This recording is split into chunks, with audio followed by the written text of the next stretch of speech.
നവകേരള പദ്ധതിയുടെ ഭാഗമായുള്ള കേരള സർക്കാരിന്റെ സമ്പൂർണ്ണ ജീവിതശൈലി രോഗനിർണയ സർവേയായ ശൈലി 2.0ക്ക് കാലടി ഗ്രാമപഞ്ചായത്തിൽ തുടക്കം കുറിച്ചു. പഞ്ചായത്ത് പ്രസിഡന്റ് KG ബാബു പ്രഥമ സ്ക്രീനിങ്ങിന് വിധേയനായി സർവേ ഉദ്ഘാടനം ചെയ്തു. തിരിച്ചറിയാതെ പോകുന്ന ജീവിതശൈലി രോഗങ്ങൾ കാരണം ആരോഗ്യ പ്രശ്നങ്ങളും മരണങ്ങളും കൂടിവരുന്ന സാഹചര്യത്തിലാണ് ഇത്തരം സർവേകൾ പ്രസക്തമാകുന്നത്. 30 വയസ്സ് കഴിഞ്ഞ എല്ലാവരുടെയും സ്ഥിതി വിവര കണക്കെടുത്ത് സ്ക്രീൻ ചെയ്യുന്ന പദ്ധതിയാണ് ശൈലി ആപ്പിന്റെ സഹായത്തോടെ നടപ്പിലാക്കുന്നത്. ആശാപ്രവർത്തകർ വീടാന്തരം സന്ദർശിച്ചാണ് വിവരശേഖരണം നടത്തുന്നത്.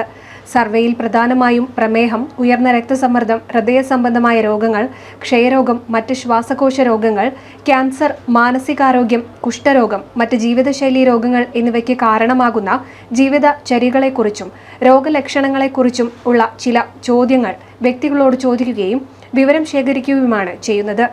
കേരളത്തിലെ ജനങ്ങൾക്കിടയിലെ ജീവിതശൈലി രോഗങ്ങൾ കണ്ടെത്തുന്നതിനും നിയന്ത്രിക്കുന്നതിനും ലക്ഷ്യമിട്ട് കേരള സർക്കാർ ശൈലി എന്ന ആൻഡ്രോയിഡ് ആപ്പ് പുറത്തിറക്കാൻ ഒരുങ്ങുന്നു. നവകേരള കർമ്മ പദ്ധതി പ്രകാരം ആരോഗ്യവകുപ്പ് ആരംഭിച്ച ജനസംഖ്യാടിസ്ഥാനത്തിലുള്ള പരിശോധനാ പദ്ധതിയുടെ ഭാഗമായാണ് ആപ്പ് സജ്ജീകരിച്ചിരിക്കുന്നത്. ആശാപ്രവർത്തകരെ അതാത് പ്രദേശങ്ങളിലെ 30 വയസ്സിന് മുകളിലുള്ള വ്യക്തികളിൽ നിന്ന് ഏതെങ്കിലും ജീവിതശൈലി രോഗങ്ങളെക്കുറിച്ചോ അല്ലെങ്കിൽ അപകട സാധ്യത ഘടകങ്ങളെക്കുറിച്ചോ വിവരങ്ങൾ ശേഖരിക്കാൻ ചുമതലപ്പെടുത്തിയിട്ടുണ്ട്. ഇതിന്റെ അടിസ്ഥാനത്തിൽ വ്യക്തികളുടെ ആരോഗ്യ നിലവാരത്തെക്കുറിച്ചുള്ള സ്കോറിംഗ് ലഭിക്കുകയും സ്കോർ 4ന് മുകളിലുള്ളവരെ ജീവിതശൈലി രോഗപരിശോധനയ്ക്കായി പ്രത്യേക സ്ക്രീനിംഗ് ക്യാമ്പിലേക്കോ തൊട്ടടുത്തുള്ള ആരോഗ്യ കേന്ദ്രത്തിലേക്കോ പോകാനുള്ള നിർദ്ദേശം മെസ്സേജ് വഴി ലഭിക്കുകയും ചെയ്യും.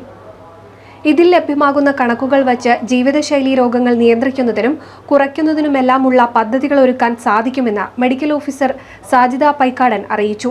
സ്ഥിതിവിവര കണക്കുകളുടെ വാർഡ് തല ഉദ്ഘാടനം vice president Balkis Koranappatta, Basheer Thurayattil, Anand KK, Ramsheena Shanoob, ward മെമ്പർമാരായ Suresh, Aslam Thirutthi, Rajitha M, Rajalakshmi, Lenin A, മറ്റാരോഗ്യ പ്രവർത്തകർ, ആശാപ്രവർത്തകർ എന്നിവർ പരിപാടിയിൽ പങ്കെടുത്തു. NCV news, Thavanur.